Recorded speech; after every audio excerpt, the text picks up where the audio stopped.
गांव में रामनाथ और श्यामनाथ नाम के दो भाई रहते थे। रामनाथ के पास गांव की ज्यादातर जमीन और संपत्ति थी, जबकि श्यामनाथ अपनी पत्नी सावित्री के साथ थोड़ी सी जमीन पर खेती करता था। वह अपनी मेहनत और ईमानदारी से अपनी जरूरतें पूरी करता था। एक दिन रामनाथ श्यामनाथ के खेत पर आता है और कहता है, श्याम, तुम्हारे खेत की फसल अच्छी हो रही है। मुझे थोड़ी पैसों की जरूरत है। तुमसे कुछ कागजात पर साइन करवाने आए हूँ।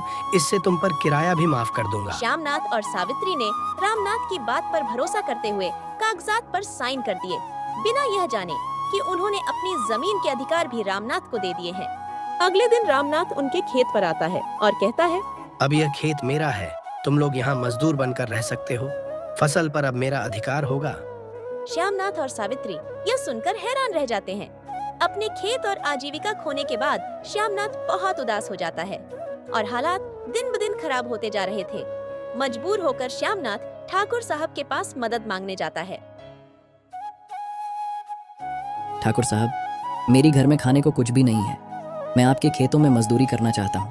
ठाकुर साहब ने उसकी हालत देखकर उसे काम पर रख लिया और खाने के लिए थोड़ा अनाज भी दिया। श्यामनाथ ने इतनी मेहनत की कि ठाकुर साहब के खेतों में बेहतरीन फसल उगाई। ठाकुर साहब उसकी ईमानदारी और मेहनत से प्रभावित हुए। एक दिन ठाकुर साहब को श्यामनाथ के भाई रामनाथ की करतूत का पता चला। उन्होंने अपने वकील मित्र के साथ एक योजना बनाई। रामनाथ को सबक सिखाना होगा। यह जानना जरूरी है कि धोखा देना कितना गलत है। वकील साहब ने रामनाथ को झूठी कहानी सुनाई कि उसकी जमीन सरकार के अधीन हो जाएगी। अगर तुमने जमीन के कागजात ठाकुर साहब के नाम नहीं किए तो सारी जमीन सरकारी हो जाएगी। डर के मारे रामनाथ ने सारे कागजात ठाकुर साहब के नाम कर दिए।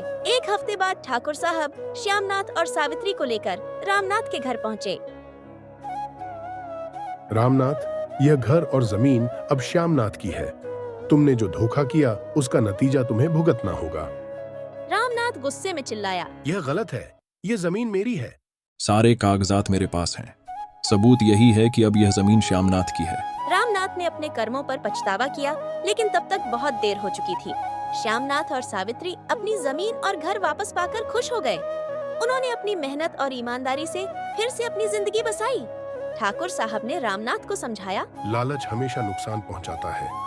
अगर तुमने अपने भाई के साथ न्याय किया होता तो आज तुम भी खुश होते। रामनाथ ने माफी मांगी और अपनी गलतियों को सुधारने का वादा किया।